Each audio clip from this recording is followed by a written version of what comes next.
Hello, everyone, and welcome to WABAN.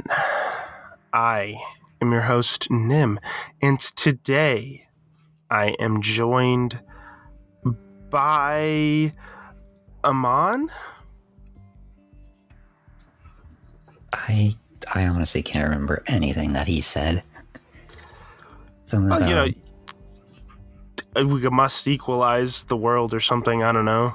That's definitely not a direct quote, but yeah. Benders suck. Just say benders suck. My family and my face, blah blah blah. But they didn't. That was a lie. Yeah, he's a liar. He made it all up. Spoiler alert. He made it all up. He lied to us. Alright, so anyways, we watched the first season of Legend of Korra, 12 whole episodes. So, initial thoughts on that? I mean, I definitely enjoyed it. I don't know if it's because I'm just so used to, or like so already in love with the world of Avatar that it just carried over. Mm-hmm. But, yeah. Either way, I really enjoyed it. Yeah, I think it definitely does a decent job at sort of expanding the world. Obviously this takes place, I think, roughly 60 or so years after the original show, after Avatar, as far as I know. And it does a good job at sort of kind of showing like how the world has changed, and it kind of makes sense in a lot of ways. You know, it feels like a natural kind of progression how the world building at least. Mm-hmm. So the entire season, pretty much for the most part, besides like a few parts at the beginning and end, takes place in Republic City, which, if you noticed, is located in what were once the Fire Nation colonies. Okay. So I don't know if you remember in Avatar, but the Fire Nation had colonies that they had established in the Earth Kingdom. And I think the whole thing is because those colonies have been established for so many years, by the time you get to Avatar, you know, you already had firebenders living in the Earth Kingdom, living amongst other Earthbenders probably as well. Right. Mixed, so it's sort of like they didn't know, like I think in one of the comics there's like a conflict of like who gets this land, you know, because the Fire Nation people who have grew up living there, because it had been over 100 years at this point, are like, well, no, I grew up here, this is where I'm from, like I'm not leaving. You know, is it this Earth Kingdom territory or should this be Fire Nation territory? So it kind of became instead like a mixture of like and that's where they established Republic City, which is sort of supposed to be this city of all cultures, you know, coming together. It's definitely based on like New York City, I think.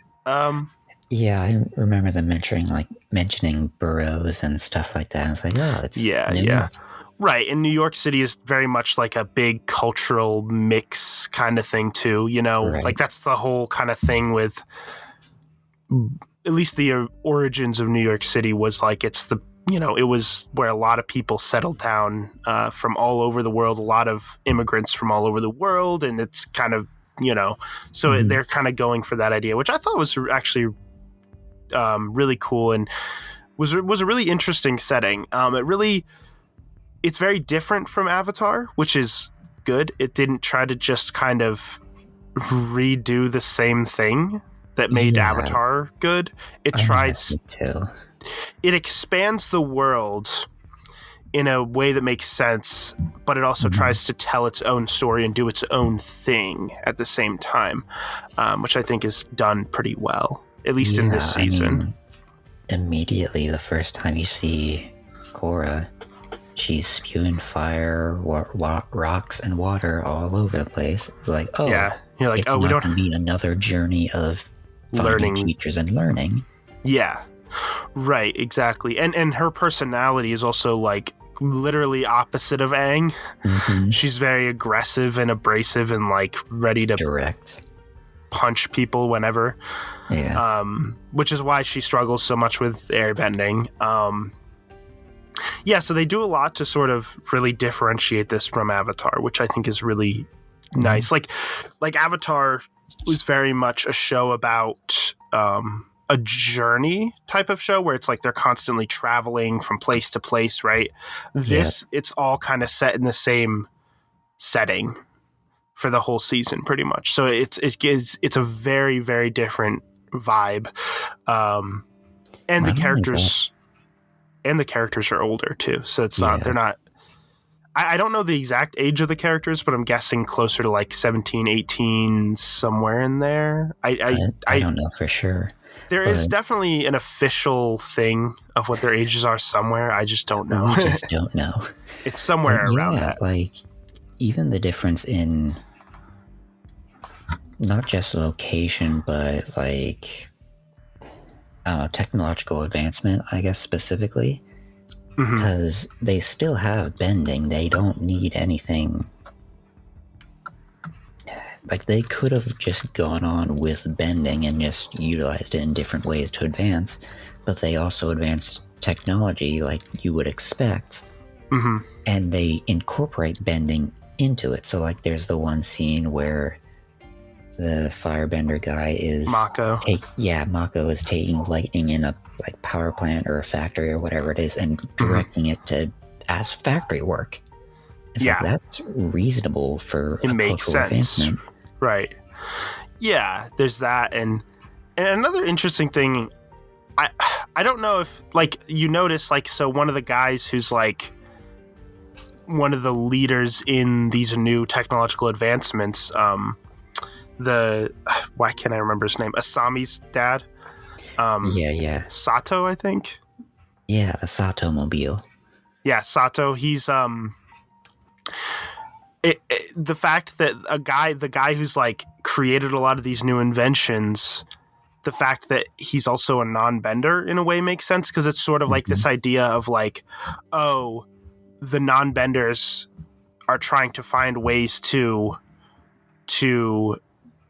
help, like, to, you know, accomplish things that benders have been able to do. They're trying to find ways to, like, you know, benders have been able to do all these things. Like, there's a reason why, like, in the original show, Sokka is the person in the group who's the more, like, technological one, who's, like, thinking and planning and strategizing, because he has to think that way in order to kind of keep up with the benders. Yeah, he can't just get through it with skill or brute force. He has to think his way out of stuff. Yeah. And it was also nice to see, like, that it was also kind of an interesting idea that he was also working with the villain as well, because it kind of created this, like, logical reason for the villain to have all these, like, weapons and funding and stuff. Because it was like, oh, okay, he's a big corporation that already is building machines and stuff and has factories. So that's how he's able to create these weapons and all this stuff. Okay. Instead of just... Because, like, you ever watched, like, a show or a movie where, like, the villain just has all this, like, power and, like, stuff, and you don't know where they get it from, and you're just like, what? I mean, a lot of things, like Lex Luthor. It's like, yeah, I'm just really fucking rich, and that's it. Like, okay, I guess that works. So he can build machines and stuff. But like, you know, that's what I'm saying, though, is like, it's like an explanation for why the villain... Oh, it's like the villain is being funded by this guy who's already rich and has all this technology. So that's why he's able to do, you know, afford all the stuff that he is able to, and is able to have all this, you know, those weapons they had, the shocker weapons. The weird mecha tank things. Right, yeah. Made of platinum because they can't be bent by the metal benders. Yeah, it's too pure, apparently. I guess, yeah. That always felt like a weird thing to me. It's like, they were like, oh man, the fact that metal bending exists is kind of an issue, because now if we create anything out of metal, the characters who can metal bend will be able to take them out too easily. Dang it. Let's just, platinum can't be bent by metal benders. There you go. There's our solution. It's like... I mean, There might be a little bit of truth to it, though, right? Well, Because yeah. I mean, I don't know a lot about Platinum, but yeah, it is definitely a more I'm like looking it up. refined kind of thing, I guess. um, Platinum purity. what are you going to find there? Yeah, is it the I most? don't fucking know. Platinum as supplied to industry contains less than 200 parts per million of total impurities. I think that's very pure. Sure, yeah. Either way, it works for the show, I guess. So, Yeah. yeah, I would say overall, I think one of some of the main issues, so like I think the show does a really good job, at least this season, anyways. I think there's definitely more issues with this as the show goes on, but this season does a really good job with the world building and the general story.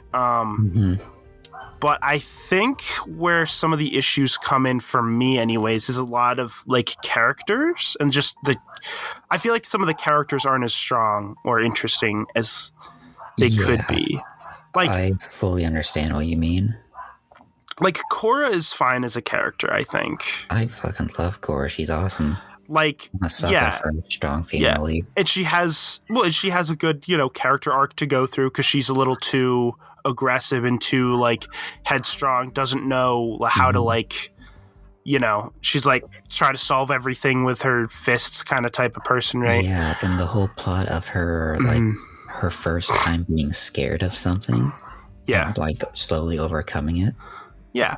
I think generally her story was handled pretty well, but I think one of the issues where the issue comes with the character is like if you think about like Avatar did a great job at sort of building all of its characters really well and really giving all of them a good kind of story and really getting to know them and their relationships with each other and stuff. I think a lot of the other like Team Avatar in this, because obviously they needed a new, the new Team Avatar, are a little weaker. Like I feel like especially like Bolin is fine because he's like the comedy relief, I guess. I don't know. I'm iffy about him. Yeah, he's fine, but like because Sokka was comedy relief, but he also was the ideas and helped out a lot. Yeah. But Bolin is comedy relief and he's strong in earthbending, so he pops up in the fights a good bit. But then that's really it. Yeah, and then like Mako is a very boring character to me. Like he's just kind of a dark, brooding guy, and like that is stuck in a love triangle, which is probably the worst part of the season is the love triangle stuff. I just don't like it. Like, I mean, I don't know if I like hate the love triangle stuff, but it's definitely like you went too fast. Like you could have like slowly built this up, and like end of season, there was like be the first hints of a romance, and then like end of season 2, it started having problems. Yes, so you're actually bringing up a big issue with this season, which is the fact that at the time they were only given like one season. They thought they were only going to do one season. Nickelodeon told them they're going to only do one season of this, and they only had 12 episodes. So and I think that's where a lot of the issues arise, is the fact that they had to sort of tell this full story that they wanted to tell in 12 episodes, only. They had to introduce all the characters, give them all some sort of complete story. They had to introduce the villain and also have them defeat the villain in 12 episodes. They had to do all of this, and that's where it starts to fall apart for me, because the reason why a lot of the characters don't get as much development as I would have liked is because there's not enough time, because you have to, you only have 12 episodes to begin a story and end the story. So a lot of the characters get a little bit sidelined. Like Asami, for instance, could have been a much more interesting character, and her whole dynamic of, her father being working with the villain and her issues with that was genuinely, I think, an interesting thing and a good aspect of the season. But I don't think there was enough, time spent on that. And I think there could have been more just developing her as a character. Because, yeah, you know what I mean? Like, so far, I don't feel like I know her character very well. There's the whole thing of she got into Team Avatar by hitting Mako with her moped. Right. And then they started dating like that day or something like that. It was like, okay, this is really rushed. Yeah. And then the whole thing with her father happened, and before that she mentioned that she knew self-defense and stuff, and then she started using the Equalist gadgets for her fighting. It's like, okay, that's cool and all, and she's the driver and does the mechanics and everything. So all we know is that about her is the relationship, the daddy issues, and her capabilities. And she's like, please, like, glue some of that stuff together, or like patch some more stuff on. It's actually kind of funny because I know there's like a lot of jokes about how her character in this show is like her dynamic with like the group, like, because you have like obviously each one of them has like bending and they fight with their bending or whatever, but like she's like, there's a lot of jokes online about how like she's just the driver, like, oh, she's just the driver. Like it's actually kind of funny, but or like she's just the rich person that funds their stuff, that can buy them anything. Is like she still rich though? I think in the other seasons, because her father's in prison, she ends up obtaining ownership of the company, and she has to like try to build it back up. And like from what I remember, like, but you see more of that in the other seasons right. As it goes on. But I think that's the main thing is like the Team Avatar isn't as strong of a group as it was. Like in Avatar, it was like the group was just such a, I don't know, it's hard to explain, but like they were just so well put together as like this, like you really loved each and every one of them for different reasons. They each kind of had their own dynamics and played off of each other so well. Like they established that the first three really well, and only after that was established they added Toph, which added all her dynamics with everybody else. And they solidified that and then moved on to Zuko. So it was just a very sturdy step-by-step building block thing. Yeah. And then by the end, you get to those last few episodes and you see like the group together of all of them. And it's like, you just, it's great. It's done very well. But yeah, in here, it's just kind of, I don't know, it feels a little bit more haphazard. And one thing I will say is I noticed the writing in general wasn't as strong here.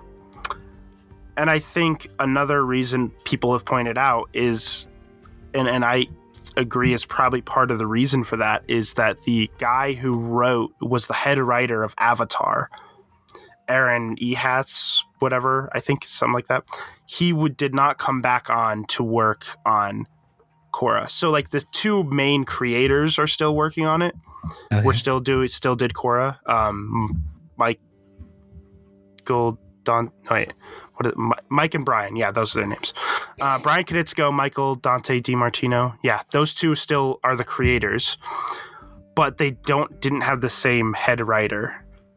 So so visually it's still great. A lot of the world building is still great. All that kind of stuff. But it's more or less the writing that kind of fails in this show, I think, for the most part, or at least isn't as good or as strong. And it kind of makes sense when you're like, okay, so it didn't have the same writer. I mean, we've been comparing it to Avatar: The Last Airbender, or that's true. Just the first Avatar, which is a damn excellent show. But yeah, that's true. Korra it's still good. It's just not as good. It's not the diamond. Yeah. It's just, gold. Yeah, exactly. I think that's the thing. It's like, yeah, and I do like how this show decides to instead because Avatar was this grand story about, and there's this one sort of main villain that was built up throughout the whole show. The way this show handles it is, I think each season is a different villain, right? And each villain sort of deals with some sort of political issue that you can kind of compare it to in the real world in some way, right? So, for instance, I mean, you can compare, obviously, the villain in the original to, like, a real world kind of thing, too. Like, he was definitely very much a, like, Hitler type of character. The Fire Lord definitely was, like, I'm going to purify the world. And he was literally going to, like, commit genocide, mass genocide and take over the world. But in this, like, I think each season has a more very interesting sort of political issues that they deal with. And this one, I think the main conflict was actually really interesting of, like, how do the non-benders feel about the benders? It somewhat reminds me of, like, the X-Men conflicts. I don't know if you know much about the X-Men, but the whole conflict is always like, oh, the mutants are powerful and we're not. And then so there's this kind of rivalry between, like, regular humans and mutants and stuff. It's kind of reminds me of that a little bit. But because it's like an innate, like, genetically innate imbalance of power. So, like, what can you do? Yeah, exactly. It's an interesting kind of thing, because it's like, whoever has more power is going to be in charge. If you notice, like, I'm pretty sure the council that's in charge of the city is all benders, right? You know what I mean? Because you noticed there's, like, they had an airbender, a firebender, an earthbender, and then, like, 2 waterbenders, one from north, one from the south. Right. Which the idea was that they would have a representative from each, nation, obviously. But it's like, also, they're all benders, so there's not somebody on the council who even represents the non-benders. Right. And it's actually interesting. So the show, I think, as it goes on, it sort of, whenever there's, like, an issue, a conflict, they sort of find a way to sort of deal with that conflict as it goes on. So, like, in the future of the show, I think they actually end up electing, like, a president or, like, or whatever of Republic City who is a non-bender or something. Like, they actually do things, like obviously the villain is trying to do things in an extreme way that's obviously wrong, but they have a point to them. And then the heroes kind of, they kind of realize, oh, maybe we should do something to fix this issue, because it is a genuine issue. Not necessarily the way that the villain was trying to, but it's kind of like okay, we're going to stop the bad guy right now, and then later we'll fix the issue that actually caused the bad guy. Yeah, it's kind of an interesting thing. It's like, so that's kind of an interesting thing. You don't actually see that. I don't think that happens until season 2, where they, like, do that. Because I think season 2 remember. Like, takes place, like, a year later or something like that. I don't know. But you did mention they were limited to only 1 season, which makes that ending make a lot more sense to me. Yes. Well, because it feels like a proper ending to me. It feels like it's such a cop out of, like, it's such a cop out of, like, she lost her bending or whatever. We could save this for an interesting story later on with her, like, maybe going through a spiritual journey, slowly trying to regain her bending, which could have been really interesting, genuinely. But instead just gets it all back right there at the end in the last few minutes. And you're like, what? But that's the reason why, is because, they thought this was what they're going to have. Like, oh, we can't end it with her just being sad and losing her bending, right? Like, we got to do something, like, we can't end it that way if that's the genuine end. I was more so talking about the Amon, like, exploding on the boat. Oh, yeah. My thought process was, I saw him doing it, and, it blows up. But my brain's like, there's no way. That's not a proper ending for him. There needs to be, like, there wasn't the showdown or anything. Well, like, he might not come back as the villain, but he definitely it seemed like they were setting up for the possibility of him coming back. Like, he could have been dead, but he could have been alive. Yeah, I actually genuinely really like that scene, that ending. Do. It's like really dramatic, like the brother conflict. And it's the end of, it's sort of the end of their tragedy, right? So those two characters are like, their life and their story is a tragedy, because their father was a dick, and well said. Yeah, which that I think their story, like the story of those two characters, is one of my favorite parts of this season. I think that's really interesting. And just it's like, it's very, I mean, again, it's a tragedy, so it's interesting in the tragic way of like, this is sad and fucked up, but it's interesting stuff, that kind of thing. But yeah, and like to see like the scenes where he was like forcing them to like learn the blood bending and how it sort of caused the older brother to become more cold and distant, because he like, you saw when they were younger, he was a little bit more nice and like, and everything, and like was looking out for his brother, and like it's actually genuinely really sad. Like, yes, they both ended up becoming terrible people and doing terrible things, but it's like seeing the sort of what started that is just yeah. And there was the whole thing with him, like his brother goes and he's holding the glove over the gas tank about to electrocute it and explode them both, and he's just like, it'll be just like old times. And it cuts to Amon and there's a tear streaming down his face, and it's like, and then he kills both of them. Yeah, my first thought was, does he know? Is that a tear of like, yeah, this is the best ending, but I'm still sad about it? Or like, yeah, he doesn't know, and like he's appreciating that he can spend time with his brother.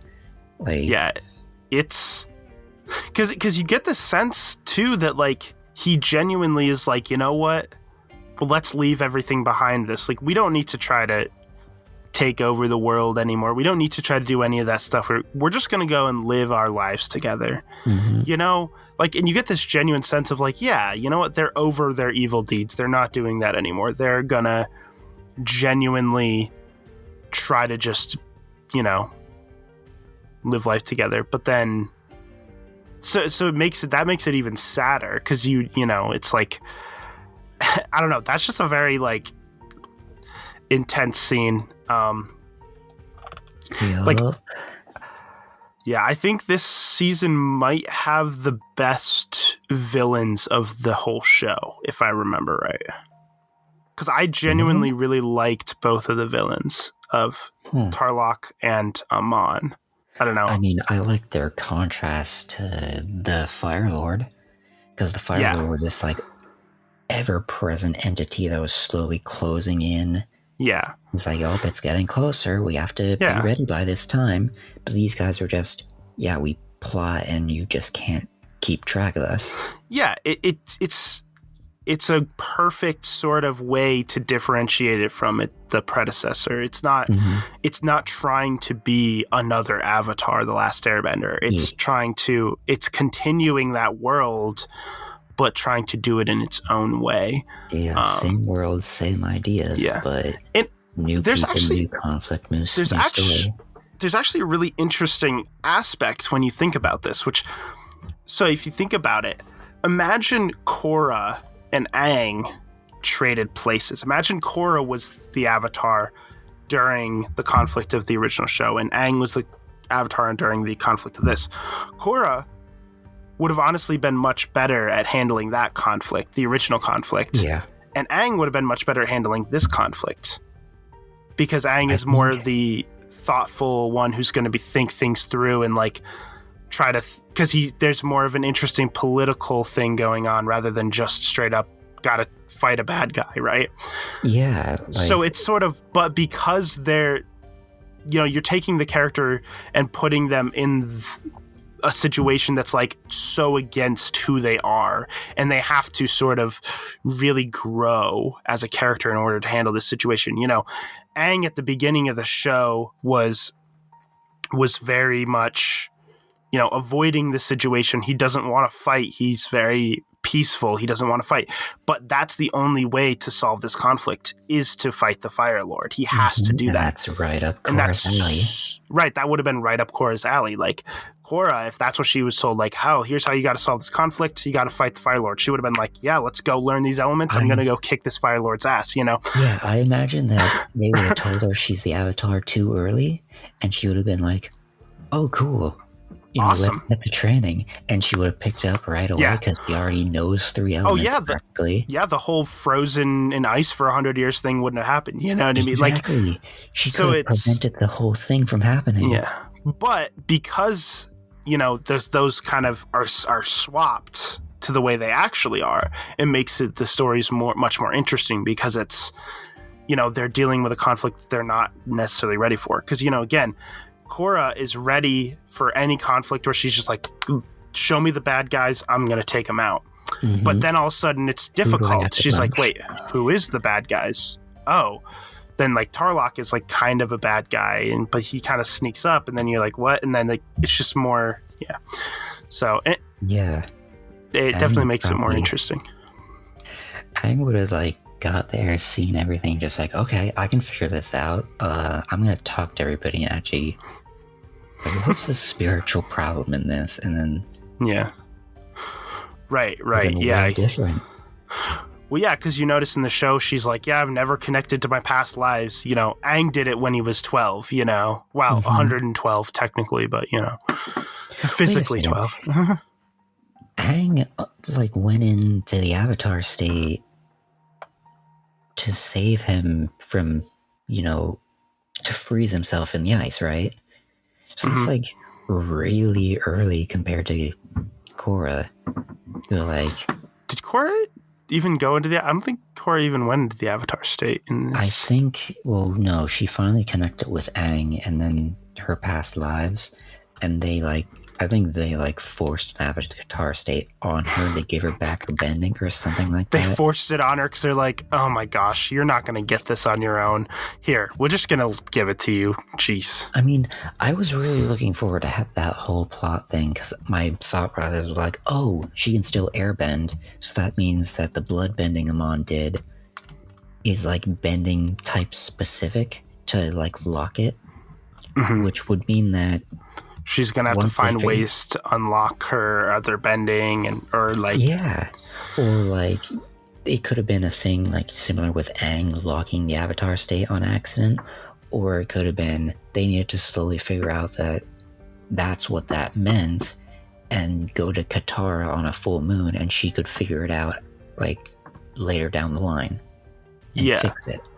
But then it just kind of gets fixed right at the end, and you're like, oh. Never mind. Yeah, all the interesting possibilities for the next season are done. Okay, never mind.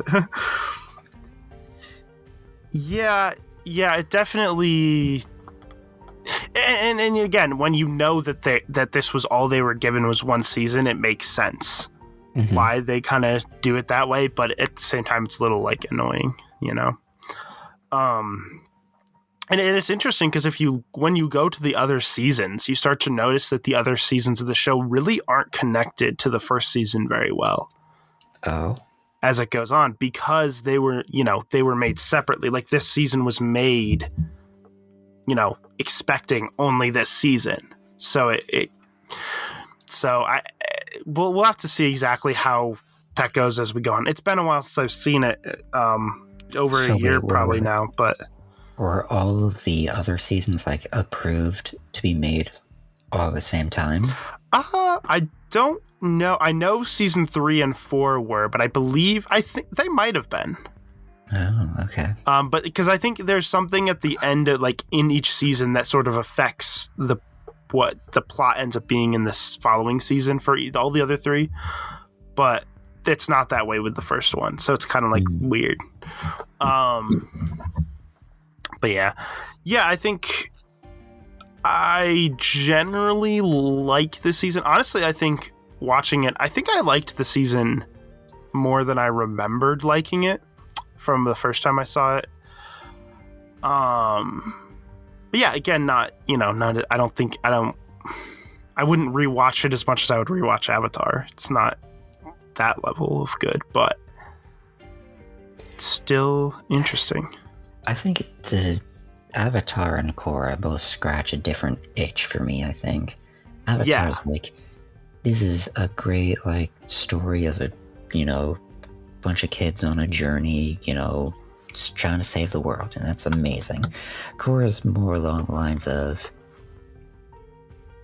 it's, at least this season, is a bit rushed, and that's fine. It doesn't take anything away, because it's still about this girl is the Avatar. She's headstrong, facing all her problems head on, and it's just, I don't know, she gets battered around every once in a while, but she keeps getting back up, and that's all there is to it. Yeah, I can definitely see that. But yeah, and then what? I don't know. What do you think about? Because the first like half of the season focused a lot on pro bending. What did you think about that?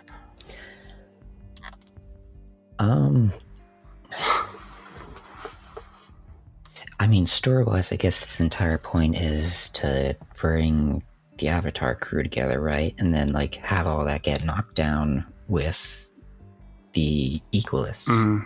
Yeah. Assault.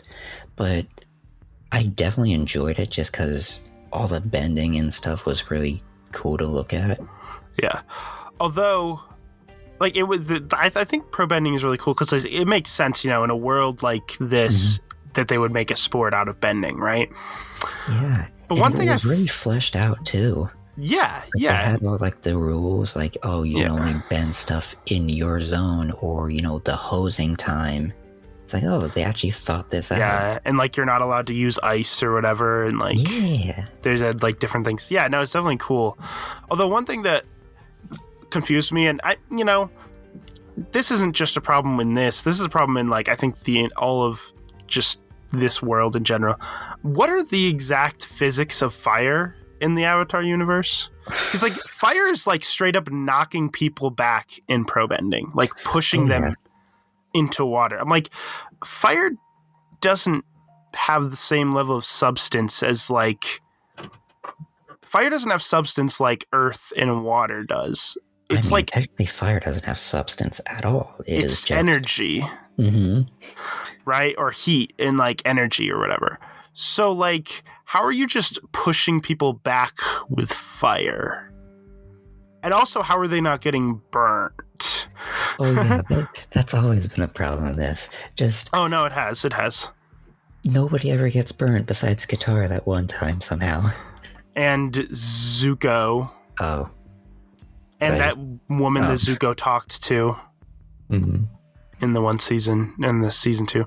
But I mean, I the problem is they can't be too graphic with it because it's like a kid's show. That's the main thing. But it's like how does, I just don't understand how the fire bending work. Like, I think the watching pro bending really made me think about this because like there was the one part where like Korra and Bolin get knocked out of the ring, so it's just Mako, and he's like doing really good. He's like pushing people back with the fire, and I'm like, how does fire knock people back like that? Like, how does that work? I was like, I don't know if fire does that. I mean, we can talk about like how it somehow impacts without actually having mass to it. Yeah. But also we can talk about, how does it fly around like that? Because a flamethrower is literally spewing like flammable like gas or liquid, I think, and igniting it. Yeah. That's the entire thing of a flamethrower.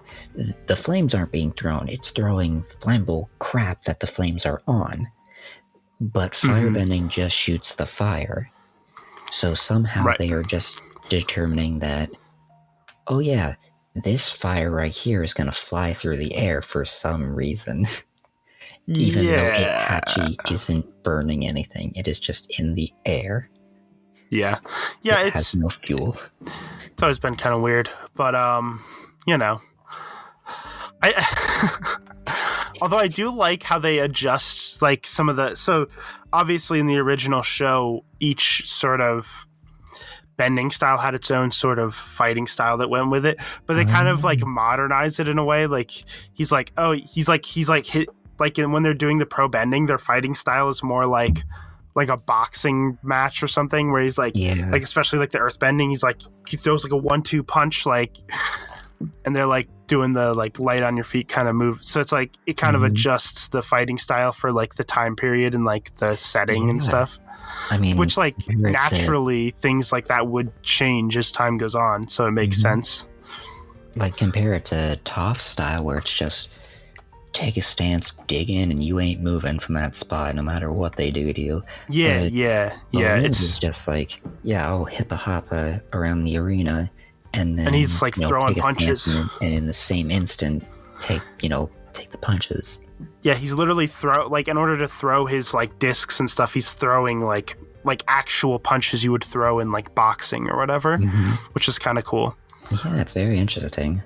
Yeah, and like it makes sense for like the time period and the setting, like that, like fighting styles would evolve and change for like sports and for whatever, kind of like in the real world, right? Like, because there's definitely a time period where like a lot of fighting was like hand-to-hand combat fighting was done with martial arts, but nowadays not so much. Nowadays it's more like so yeah, it is kind of interesting. But yeah, and then try to think. Oh yeah. I just remembered there's some like, so there's obviously different references to Avatar in here, right? Cabbage Man. That's exactly what I was thinking. I was just thinking cabbage corp. Like, so is this an entire business all around selling cabbages? Like, what's the business? I mean, is what I was trying to competitor to, what was it, Future Corp? Yeah. So I guess it's just named after cabbages, but like, does it invent stuff like the same way? Like, I don't know. Who knows? But we all know who started Cabbage Corp. We all know who started that business. Man. Yeah. Taking my Cabbage Corp. The guy literally says, my Cabbage Corp. I'm like, I was like, that's the guy. It's him. He's back. Even though it's not him, it's some other guy, but Yeah. And then let's see, what are the and then there's also obviously the aspects of like how the original characters were handled. So you do see like flashbacks, you do hear people mention them. Oh, and you actually have children of some of them. So you have Toph's daughter Lin, and Aang's son Tenzin. Well, at the very end of the show, Aang's other son pops in for like 2 seconds. Boomy. Yeah. Which, okay, that's pretty weird. Knowing the fact that this was supposed to be one season, that's pretty weird that he becomes like a more prominent character as the show goes on. Like, that's pretty weird that he just showed up for 2 seconds to be like, yeah, I'm a weird character, woo. And then literally it. After. Like, because there's more seasons, it makes sense in a way. It's like, oh, this is just like a hint towards a character you might get to know more in another season. But like, knowing that this was supposed to be one season is like, that just feels so weird to just have a random new character just pop up like that. And then not be used at all. Not be utilized at all. It's like, okay. Oh, yeah. The General Iroh, named after General Iroh. Yeah, he's Zuko's grandson. Yeah. And I think Zuko's voice actor. Yeah, and I think you find out in one of the later seasons that Zuko, his mother, who's obviously Zuko's daughter, is the Fire Lord, like the current Fire Lord. Ooh. So, speaking of mothers, Zuko's mother. There was.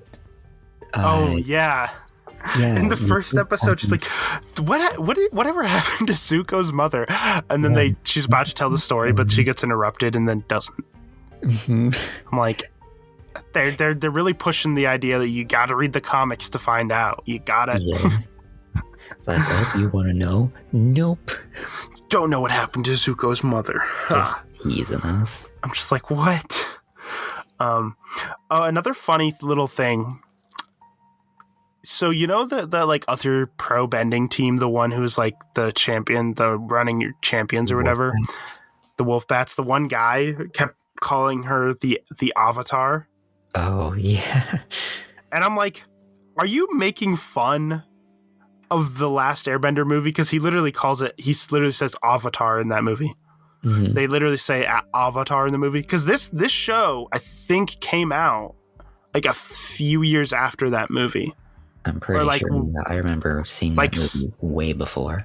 Yeah, that movie came out before the show started. So I'm like, was that purposefully to make fun of that movie?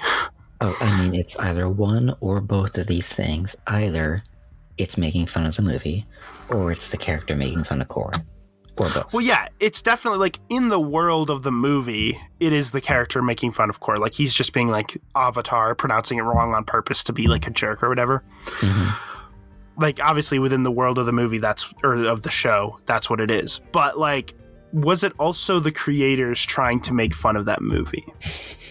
I really hope it is. Yeah, that'd be awesome. Because that's hilarious if it is. But yeah, I actually really like some of the character, like the original characters, like kids. Like I really liked Tenzin as a character, I think, and Lin, who's Toph's daughter. I think they were both very good characters. Although it is strange that Toph started the police. Oh, yeah. When Toph is like, doesn't like authority.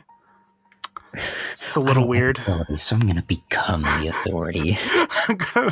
Yeah, it's like, okay. So Toph just created the police. That, it does make a little bit of sense. Like, I don't want anybody bossing me around, so I'm going to boss other people around. Yeah, but it's like cool because there's like, at the police station, there's like a statue of her outside, which is kind of cool. But yeah, that's like, I just find that funny. It's like, yep, the character who like hates authority and being told what to do becomes creates the police force. Yeah. Well, awesome. Now there was this whole thing of learning about the chief's, what is her name? Lee Beifong? Lin. Okay, thank you. Lin Beifong's character, I was like, how is she Toph's daughter? How is this like by the books person Toph's daughter? And then she's like, nah, I'm gonna retire to do my own work outside law. I'm like, oh, there it is. That's how she's her daughter. Yeah. Like, oh, you do learn a lot more about her and her relationship with her mother, like later on in the show. I will say that. And it actually gets kind of interesting. I think that like you learn more about that family. Yeah. Anyways, it gets really interesting. And you get to know Aang's other kids as well, because you already saw Aang had a son, Boomy, but they also have a daughter named Kaya, who's Kaya, I believe, was Katara and Sokka's mother's name. So obviously she's named after, but their daughter's Kaya. She's a waterbender. Boomy doesn't have any bending, but yeah. So yeah, but also Katara's alive and she's really old. Yeah, that's what I was gonna say. I really, we don't see her a lot, but I really liked her from what we did, because like she's still there and she like confronts Korra when she's about to leave, but she does it in a way that's like, yeah, she was with the Avatar. She fully understands the Avatar nonsense. So she's just going to let it happen, but support her. Well, it's interesting because if you notice, like, traditionally, we know, because we saw, like, from that traditionally the Avatar travels the world to learn bending, right? We saw Avatar Roku, had to leave the Fire Nation to travel to each nation for years to learn each bending slowly over time. They completely go against that in this. Like, it's like, because like, so it's said that like Aang tasked the White Lotus with like protecting the next Avatar, but they kind of went too far with it, where they were like, we're going to keep you here and we're going to bring your bending teachers here with you, which in a way goes against the whole point of the Avatar traveling the world, which the whole point is sort of for them to get to know other cultures and understand other points of view from around the world. But she's like sort of robbed of that. And so by the time she goes to like, you know, the city, she doesn't know what culture is like in the rest of the world. She's very sheltered.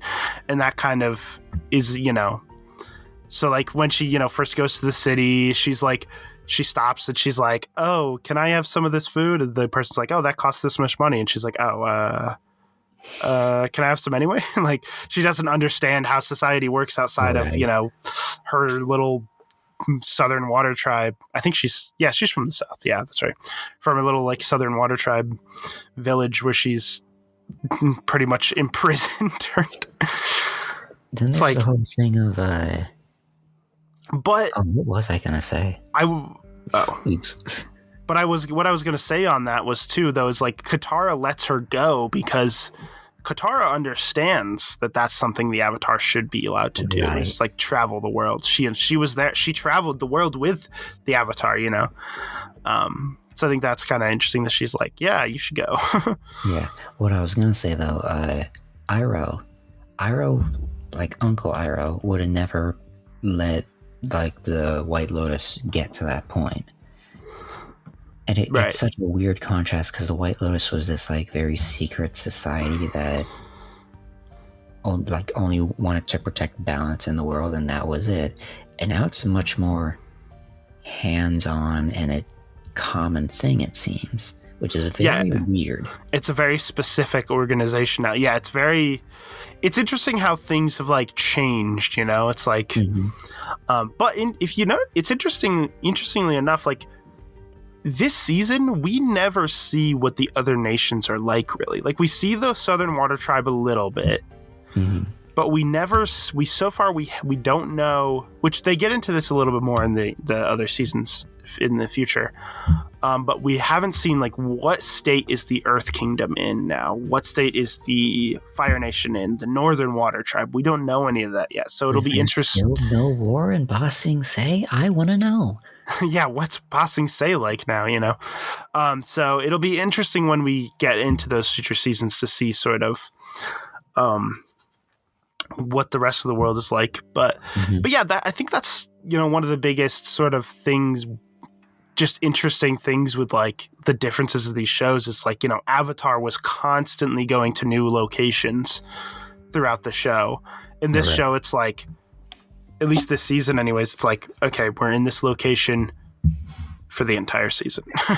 Take it or leave it. Which is fine, because I think Republic City is kind of a cool location. Like it's interesting. It's new, you know. It's not something. It's a nice new addition to the universe, and it makes sense for the time period and stuff. But they have a giant statue of Aang that's kind of like the Statue of Liberty, you know. Oh, yeah.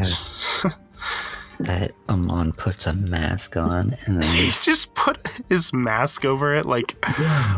Or how Zuko Iroh, voiced by Zuko but named Iroh, crashed a plane right into it, and it just happened to knock the mask off. And that's it. No other damages, just the mask. How convenient. He wasn't that interesting of a character either, though. I feel like he was introduced just to be like, hey, his name is Iroh, and it's Zuko's voice. And then, like, he's just kind of, he does some things, flies a plane, and then that's it.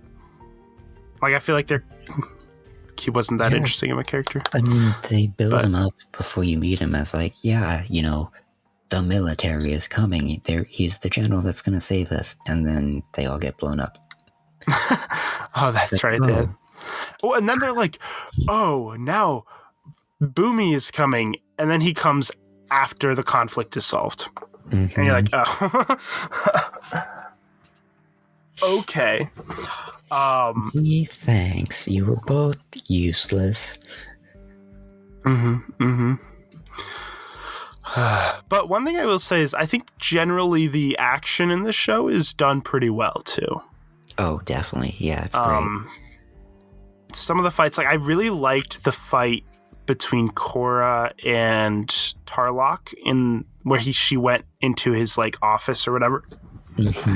And like tried to confront him, and they fought. And like when you first find out that he can bloodbend, that was really cool. I don't know. There's just a lot of. I really like the way the metal benders have their like metal rope things. Yeah. And like Lynn's fighting style. It's like Toph started teaching people metal bending, and now there's a bunch of metal bending cops. Yeah. Well, it's really cool. That also makes a lot of sense because, like, it's metal bending, and the majority of the city is probably made out of metal. But you don't want to go destroying your own city to protect it, so you just carry around the metal with you. It's like, this makes perfect sense. Exactly. You know, as opposed to, oh, the store's getting robbed. Allow me to crush the store with the corporate inside. Well, it's like how, like, in the original show, you know, Katara just carries a thing of water with her everywhere she goes, you know, even though technically you could probably pull water out of the air. I don't know as she finds out. Oh no, the Katara only learns that in like season 3. Like, plants, with the bloodbending lady. Yeah, with Hama. Yeah. But yeah, and then there was the whole idea that bloodbending was outlawed, which makes sense because, you know, it's kind of messed up. Yeah, it's horrific. Well, and they really portray it in a really sadistic way here. Like, it already was in the original show, but they really go far with it. Like, they make it seem like it's like a painful thing. Like, it seems like it actually, like, hurts, and it's, like, torture, basically. Well, I mean, even in just Avatar, it was, you know, you float and your body, like, clicks into different unnatural positions, like, rapidly, and it's, like, weird. But this time, they actually, Kid, what's his name? With that, the bad guy. You know what I mean. Yeah, when Amon was a kid. I forget what his original name was. Yeah. And he, like, does it to his brother. And he's like, no, I don't want to do that to anybody. It feels horrible. Actually giving voice to what we probably already knew. And so it's like, oh, yeah. It just to see, like, that much more. The, like, terrified, like, the terror in, like, the wolves when they're bloodbending the wolves. And they start to run away, and then they're just grabbed again and pulled back into it. It's, like, horrifying. Yeah. Yeah. Or in the flashback with the father, and he just psychically does it to everybody in the courtroom, and they're all just, like, convulsing and collapsing with this evil grin on his face. Yeah, it's the way they portray it in this show is, I think, done really well. Yeah. Okay, so one thing, though, I was a little confused on is how he uses water bending to take people's bending away. How he was able to do that. Well, I do believe it's specifically blood bending. Right. It's like somehow it, like, he finds a way to physically sever somebody's ties to their bending, which I don't get how that works. My only thought was that it would be similar to the chi blockers, where he would just use the blood and, like, put, like, permanent, maybe you would put, like, permanent, like, blood clots in, like, the chi points to block it. But I don't know. But I feel like, but it's also shown that, like, the greatest healer in the world can't find a way to heal it too. So, like, I don't know. I'm still confused on that. Like, how, like, but because it's like, just I don't know. It's interesting. But yeah. My only idea is that it's similar to chi blocking, because if you can punch somebody in the arm a bunch of times in specific spots and their arm goes dead and they can't bend. Yeah. Oh yeah, it definitely has to do something to do with that. Like, he blood bends in those specific pressure points, and then it definitely has something to do with that. Yeah. Yeah, I can see where you're coming from with that. But it's also the kind of thing of, like, how can he do that in a way that is permanent, that he doesn't have to maintain it? Because if he like came in every once in a while and tapped you again and been like, yep, let me just redo this real quick, then sure. But how permanent? Yeah. Well, I guess we'll never find out because he's dead now. So. Is he though, or will he come back? It kind of seems like he would come back, but like, I don't know. I mean, I do know, but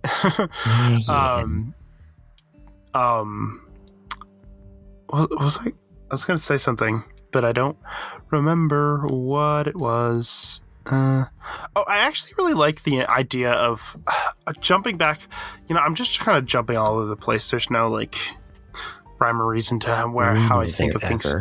So, the character of Tenzin, I think, is really interesting because he's like he is the sole person responsible for carrying on earthbending tradition. Right? Airbending tradition. Airbending tradition. Did I say the wrong thing? Earth. Wow. Okay. Airbending tradition. And like literally, like there's that scene where they're captured by a Mon, like him and his kids, and he's like, I will rid the world of airbending right now. Like, yeah, that literally would, right? Because it's like, so it's like interesting. It's like, it's kind of an interesting aspect of the show because it creates this sort of idea of like the lasting, what is the lasting impact of the air nomad genocide, right? Which is obviously one of the biggest, points in history for this universe, right? One of the big things. I mean, the show's literally called The Last Airbender, right? It's almost The Last Airbenders. Yeah. So it's kind of an interesting thing of like the world is still, hasn't healed from that. Obviously, it takes many years to fully repopulate an entire sort of culture, to repopulate it. So I think that's an interesting idea because like you get this like idea. He's like, I have to protect my family. I have to, it's almost like he has to carry on the traditions. He feels like he has to carry on the traditions whether he really likes them or not, whether he would want to or not in a way. Because he's like, I'm the only person who can. Because neither of his siblings were airbenders. It was only him, and he's actually the youngest of the three siblings. Oh, okay. I think Boomy's the oldest. Then I don't know. They get into that more in the next season, I think. But yeah, I just think that's an interesting sort of aspect of the show. Is like although the Sky Bison are like seem pretty much completely repopulated again because there was like 3 at once in one scene flying by. Oh, that's something to bring up. Appa was not the last Sky Bison. Yeah. Where were the others? I think canonically, I think they were like living somewhere in the wild and nobody knew they existed still, but there was only a very few left. I think, and then they were like later on found by like Aang and whatever, and then I guess I don't know. So yeah, it's interesting. Weird. Another thing we have to bring up is Tenzin's voice actor is J.K. Simmons. Oh, really? Yeah, you didn't notice? No, not at all. It's our boy, J.K. Simmons. We know and love him. J. Jonah Jameson, Dave Johnson, all of it. Are you rushing or are you dragging? Are you a rusher or are you a dragger? Yeah, it's great. So, yeah, he's always good. He's always a good actor in everything he's in. So he's got a great voice too. Okay, we're done here. Oh, also Tarlok's voice actor is D. Bradley Baker, who is the voice of the clones in Clone Wars, and is also the voice of Appa and Momo. So, in like those few scenes that they talk in the one episode. Well, he also does their noises, like. Oh, okay, that makes a lot more sense. But he also does talk in those scenes as well. So it's also his voice. Does he also do the clones in the Bad Batch? Yeah. Yeah, because I remember you talking about it before with one of our guests that there are times in that show where it is just him talking to himself for many minutes on end. I find that hilarious. Well, I mean, it's like that in certain episodes of Clone Wars as well. Yeah, but when you make a complete show about it like that, then it's like that ridiculous level. Yep. But I don't know if I have a lot more to say about this season as a whole. I think there was the episode that really focused on the love triangle stuff started to make me cringe a little bit. But once it got into the really interesting main plot, is actually pretty good, I think. Yeah, I definitely would have liked them to extend out that a little bit so it was at least more reasonable. Mm-hmm. Yeah. I mean, that's the thing is like it does feel like the story is a little rushed because it's only 12 episodes. Like Avatar did a really good job of being able to take time to, like, there were episodes that really didn't further the plot that much. They just focused on characterization, which was really helpful for the show. It really helped you to really fall in love with the characters. You don't really have that, quite as much in this show. You don't love the characters quite as much as you do in Avatar.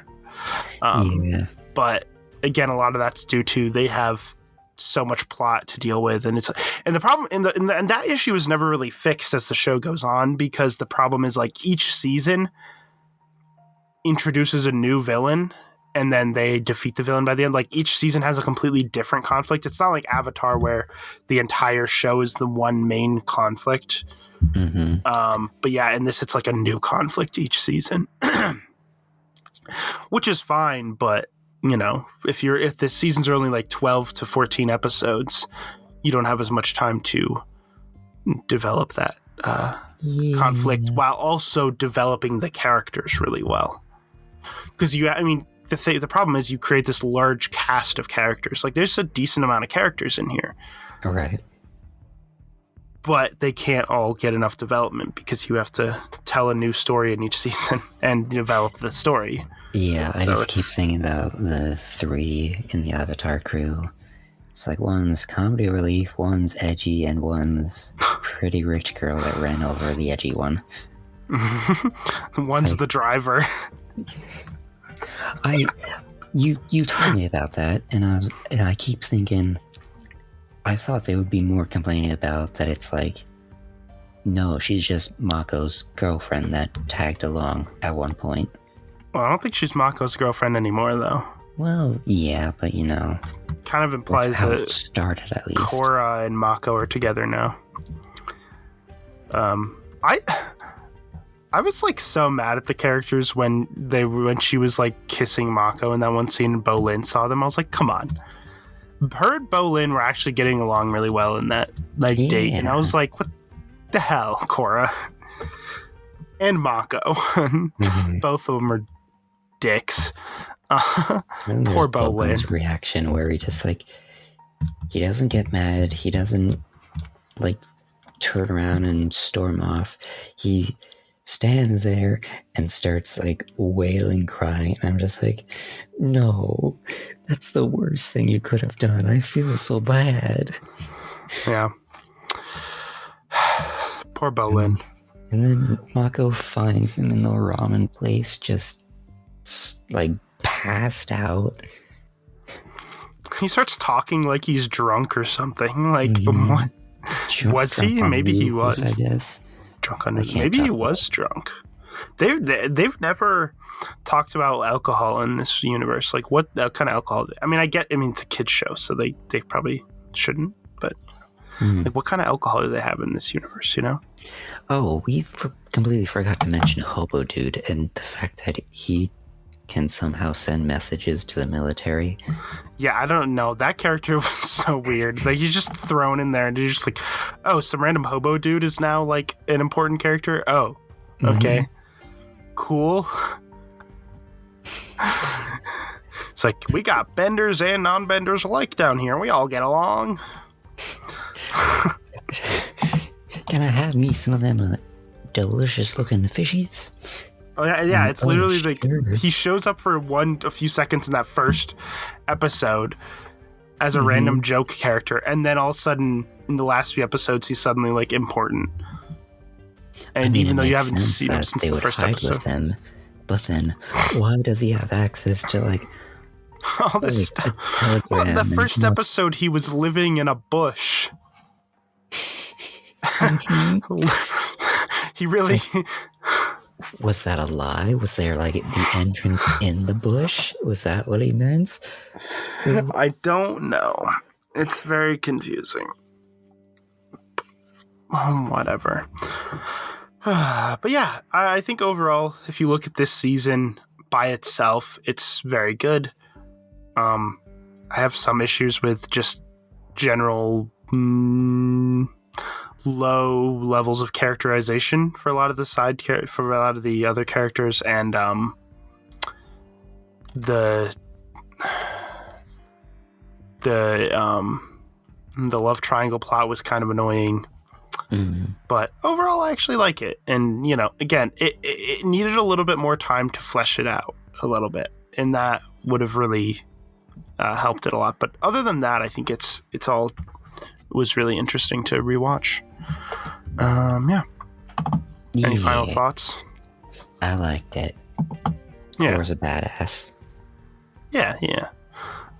It's very nice to see like that they tried to do something different with the next Avatar. Like, it's not the same character. It's a very different character. It's not just copy and paste the formula. It's the whole shebang. She's got more Kyoshi vibes than. Oh yeah. Fucking giant. Yeah, she has the biggest feet of every Avatar, and it's like fucking 7 feet tall. What? She created an island. Yeah. Literally created an island. It's like she shows up to like defend herself, and Korra's just like, nah, I killed him. Like, what? Yeah, Aang's just like, what should I? It's like, well, yeah, technically you didn't kill him. He fell by himself. Well, I would have killed him. Difference. I'd have killed him. Yeah. I'd have killed the bitch. He was a dick. Oh man. We need a whole season, like a whole show for Kyoshi. They're planning on doing new Avatar stuff, so maybe they will do that. They need to do Kyoshi. Yeah. I want it. I've actually read into like a little bit of her like backstory, because there's like a book about her, or like a comic book or something like that. I don't remember. Or maybe it's a novel. I don't remember. But like, and her backstory seems actually like it's pretty interesting. It's like she didn't know she was nobody knew she was the Avatar until late, because they accidentally got the wrong person and thought they were the Avatar or something, and then like it's like really weird stuff. But yeah. Anyways, enough of that. So yeah, that's the first season of Legend of Korra. Definitely very interesting. I will warn you, as far as I remember, season 2 is definitely worse than season 1. So season 2 is known as the worst season of Korra. So maybe it's better than. It's been a while since I've seen it, so it's hard to remember details. But we'll have to wait and see. But we'll watch that in 2 weeks, because next week we are going to do some movie discussions. I say discussions because we're going to talk about 2 movies next week. That being Blade Runner from 1982, I believe. And also the sequel that came out in 2017, I believe. 2017, Blade Runner 2049. I've seen both of them. I like them quite a bit. So we're going to watch both of those. We're going to talk about both of them next week. So definitely stay tuned for that next week. And it'll be released on Saturday at noon Eastern Standard Time, because that is the day that is when every episode of this podcast is released. So definitely look forward to that. You can listen to this podcast on multiple different platforms. You can listen to it on the WABAN YouTube channel if you'd like. That is, if you just search WABAN on YouTube, you should be able to find it. And there's also a link in the description to the YouTube channel. You can also find some other videos on there. We actually have officially started to upload gaming videos. So we have some videos of me playing through Portal and Cub kind of cringing along, watching how terrible I am at playing it. Yeah. So Watching me struggle. Watching me struggle. Trying to help, but I do beat it eventually. I mean, it's not that hard of a game to beat, to be honest. But yeah, that's why I started you off with it. Yeah. So, expect more gaming videos in the future. And you can also listen to the podcast on multiple different audio platforms, including Spotify, Anchor, Apple Podcasts, Google Podcasts, Breaker, Pocket Casts, and Radio Public. So whichever platform works best for you. Anyways, thank you all for listening to WABAN. I am Nim. And I'm Cub. Goodbye, everyone. Bye-bye.